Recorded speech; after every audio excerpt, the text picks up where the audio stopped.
حضرت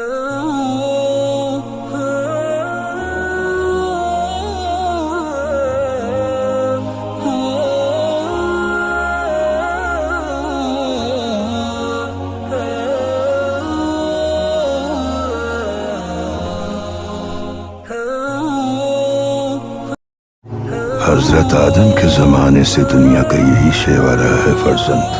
قابیل نے ہوس اور عداوت کے ہاتھوں جان سے مار دیا حابیل کو۔ ایک بھائی کے ہاتھوں بھائی کا خون ہونے کی وجہ سے دنیا میں تنازعات اور فسادات کی ابتدا ہوئی۔ جب بھی دنیا میں کوئی خون بہاتا ہے تو وہ قابیل ہے۔ جو انسان کسی کا بھی قتل کرتا ہے وہ اپنے بھائی کو مارتا ہے۔ تمہارا ایک بھائی قاتل ہو سکتا ہے اور دوسرا اللہ کا دوست۔ اگر تم قابیل کے بجائے حابیل کے راستے پر چلو گے تو تم اللہ کے دوست بن جاؤ گے۔ السلام علیکم ورحمۃ اللہ وبرکاتہ۔ بسم اللہ الرحمن الرحیم۔ شروع کرتا ہوں اللہ کے نام سے جو بڑا مہربان نہایت رحم والا ہے۔ In the name of Allah, the most gracious, the most merciful۔ حابیل و قابیل کا قصہ۔ جب آدم علیہ السلام و حوا ملے تو پھر مل کر ہی رہنے لگے۔ اولاد کا سلسلہ شروع ہوا۔ حضرت حوا کو جب حمل ہوتا تو 2 جڑواں بچے، ایک بیٹا اور ایک بیٹی ہی پیدا ہوتی۔ پہلے قابیل اور ان کے بہن اقلیمہ پیدا ہوئی، پھر حابیل اور ان کے بہن یہودا پیدا ہوئی۔ اس وقت خدا کے حکم سے حضرت آدم نے جو شریعت بنائی تھی اس کے تحت ایک پیٹ کی لڑکی سے دوسرے پیٹ کے لڑکے سے نکاح کر دیا جاتا۔ چنانچہ ان دونوں بھائی بہنوں کو جو 2 پیٹ سے تھے حضرت آدم علیہ السلام نے نکاح دینے کا ارادہ کیا، لیکن قابیل نے باپ کا حکم ماننے سے انکار کر دیا۔ جھگڑا شروع ہو گیا۔ حضرت آدم نے اس جھگڑے کو نمٹانے کے لیے فیصلہ دیا کہ دونوں قربانی دیں۔ جس کی قربانی قبول ہو اقلیمہ اس کے نکاح میں آئے۔ اس زمانے میں قربانی دینے کا طریقہ یہ تھا کہ جو 2 آدمی آپس میں جھگڑتے تھے وہ دونوں اپنی اپنی قربانی پہاڑ پر رکھتے تھے۔ آسمان سے بے دھوئیں کی آگ آتی تھی اور حق جس کی طرف ہوتا تھا اس کی قربانی کو قبول کر لیتی تھی۔ جب دونوں بھائی اس فیصلے پر راضی ہو گئے تو حابیل نے ایک ٹوکرا گیہوں کا لے جا کر رکھ آئے۔ خدا کی قدرت سے ایک آگ آسمان سے آئی۔ قابیل کی قربانی پر اس نے کوئی توجہ نہ دی، جبکہ حابیل کی قربانی کی طرف گئی اور اسے قبول کر لیا۔ حابیل کی قربانی کا قبول کیا ہونا تھا کہ قابیل کے من میں کپٹ اور بیر بڑھ گیا۔ اس نے حابیل کو دھمکی دی کہ میں تجھے جان سے مار دوں گا۔ حابیل نے کہا، اس میں میری غلطی کیا ہے؟ میں تو حق پر ہوں۔ اللہ تعالیٰ کے حکم سے میری ہی قربانی قبول ہوئی ہے، تمہاری نہیں۔ پھر اگر تو مجھ پر ہاتھ اٹھائے گا تو بھی میں کچھ کہنے والا نہیں۔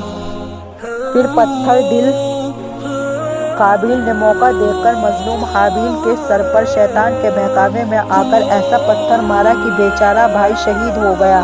قابیل نے یہ بہت بڑا گناہ کیا تھا۔ قابیل حابیل کی لاش کو کچھ دنوں اٹھائے لیے پھرتا تھا۔ اس کی سمجھ میں نہیں آتا تھا کہ اس لاش کو کیا کروں اور اسے لوگوں کی نظروں سے کیسے چھپاؤں۔ ایک دن اللہ کا حکم ایسا ہوا کہ پریشان حال قابیل کی نظروں کے سامنے 2 کوے آ کر لڑنے لگے، یہاں تک کہ ایک کوے نے دوسرے کوے کو مار ڈالا۔ مارنے کے بعد اپنے پنجوں سے زمین کھودی اور مرے ہوئے کوے کو اس میں گاڑ کر پنجوں سے مٹی برابر کر دی۔ قابیل اپنی آنکھوں سے یہ منظر دیکھ رہا تھا۔ سوچنے لگا، میں شاید کوے سے بھی گیا گزرا ہوں کہ اپنے بھائی کی لاش کو کندھے پر لیے پھرتا ہوں اور اسے چھپا نہیں پاتا ہوں۔ پھر اس نے زمین کھودی اور بھائی کی لاش کو گاڑ دیا۔ قابیل کے اس جرم کا حال حضرت آدم کو معلوم ہوا۔ اللہ کے حکم سے انہوں نے سزا سنائی کہ قابیل کو بھائی کا خون بہانے کے جرم میں پھانسی دے دی جائے۔ قابیل ڈر کی وجہ سے یمن کی طرف بھاگ گیا۔ وہاں جا کر اس نے ایک اللہ کی عبادت کرنے کے بجائے آگ کی پوجا شروع کر دی۔ فصل: حضرت آدم ہمیشہ کعبے کو حج کے لیے جایا کرتے تھے۔ ایک بار عرفات پہاڑ پر سوئے، اللہ تعالیٰ نے ان کی پیٹھ سے تمام اولاد کو جو قیامت تک پیدا ہوگی ان میں سے بھلوں کو سیدھی طرف اور بروں کو الٹی طرف کھڑا کر دیا۔ ان سب کو حکم الہی ہوا، کیا میں تمہارا رب نہیں ہوں؟ سب نے کہا، ہاں تو ہی ہمارا رب ہے۔ اللہ تعالیٰ نے ان کے اس اقرار پر فرشتوں کی گواہی لکھی اور اسے حجر اسود میں امانت رکھی۔ اسی لیے حضرت علی رضی اللہ تعالیٰ عنہ سے روایت ہے کہ جو کوئی حج کرے گا تو حجر اسود اس کی گواہی دے گا۔ فائدہ: جب حضرت آدم نے اولاد کی کثرت دیکھی تو اللہ کے دربار میں عرض کیا، اے اللہ، یہ بڑھتی مخلوق دنیا میں کہاں سمائے گی؟ ارشاد ہوا، یہ ٹھیک ہے کہ دنیا میں نہیں سمائے گی، اسی لیے میں اپنی قدرت سے کچھ ہی کو زمین پر رکھوں گا۔ بہت سے تو مرنے کے بعد زمین کے اندر دفن ہو جائیں گے، کچھ کو باپوں کی پیٹھ پہ رکھوں گا اور کچھ کو ماؤں کے پیٹ میں جگہ دوں گا۔ فائدہ: حدیث میں آیا ہے کہ اپنی نسل میں سے ایک جوان پر جو سیدھے ہاتھ پر تھا، جب حضرت آدم کی نظر پڑی تو دیکھا کہ وہ تو بہت خوبصورت لیکن روتا چلا جا رہا تھا۔ حضرت آدم نے جبریل سے پوچھا کہ یہ کون ہے؟ کہا، ایک جوان ہے جو تمہاری اولاد میں سے ہے، نام داؤد ہے، جو پیغمبر ہے اور اللہ کے یہاں جو بہت مقبول ہے۔ ان کا رونا صرف چوک کی وجہ سے ہے جو ان سے ہونے والی ہے۔ حضرت آدم نے پھر پوچھا، ان کی عمر کتنی ہے؟ کہا، 60 سال کی ہے۔ حضرت آدم نے قبلے کی طرف منہ کر کے دعا کی کہ اللہ، میری عمر تو نے 1000 سال مقرر کی ہے، 40 سال میری عمر میں سے اس کو دے دے۔ خدا نے دعا قبول کر لی۔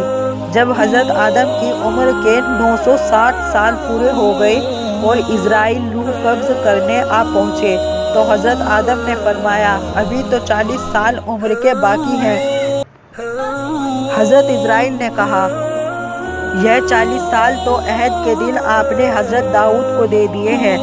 حضرت آدم کو یہ بات یاد نہیں رہی تھی، اسی وجہ سے انہوں نے انکار کر دیا۔ یہ الگ بات ہے کہ بعد میں اللہ تعالیٰ نے ان کی عمر پوری 1000 سال کر دی، لیکن ساتھ ہی تمام ہی آدمیوں کو یہ حکم ہو گیا کہ آگے لین دین اور معاملوں میں گواہوں کے ساتھ لکھا پڑھی ہو جایا کرے تاکہ کوئی اپنے لکھے سے انکار نہ کر سکے۔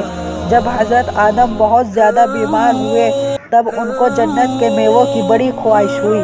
انہوں نے اپنی اولاد سے جنت کے میوے لانے کے لیے کہا بھی۔ وہ جب باہر نکلے تو دیکھا کہ جبریل اور کئی فرشتے جنت سے کفن اور خوشبو ساتھ میں لیے آ رہے ہیں۔ اولاد نے حضرت آدم کی خواہش کا ذکر حضرت جبرائیل علیہ السلام نے فرمایا کہ ہم اس لیے آئے ہیں کہ ان کی خواہش پوری کی جائے۔ اس کے بعد حضرت آدم نے حضرت حوا اور لڑکوں سے فرمایا کہ تم سب یہاں سے جاؤ اور مجھے اب فرشتوں پر چھوڑ دو۔ چنانچہ ان سب کے جانے کے بعد ملک الموت موت کے فرشتے روح قبض کرنے میں لگ گئے۔ حضرت آدم علیہ السلام اللہ کی یاد میں لگے رہے یہاں تک کہ فرشتے نے اپنا کام پورا کر لیا۔ نہلانے کفنانے کے بعد حضرت جبریل کے سکھانے کے مطابق حضرت شیس علیہ السلام نے جنازے کی نماز پڑھی اور حضرت آدم علیہ السلام کو دفن کر دیا گیا۔ جنازے کی نماز کی یہ رسم قیامت تک کے لیے اسی وقت سے طے ہو گئی۔ اگر آپ کو ہماری ویڈیو اچھی لگے تو please like, share and subscribe.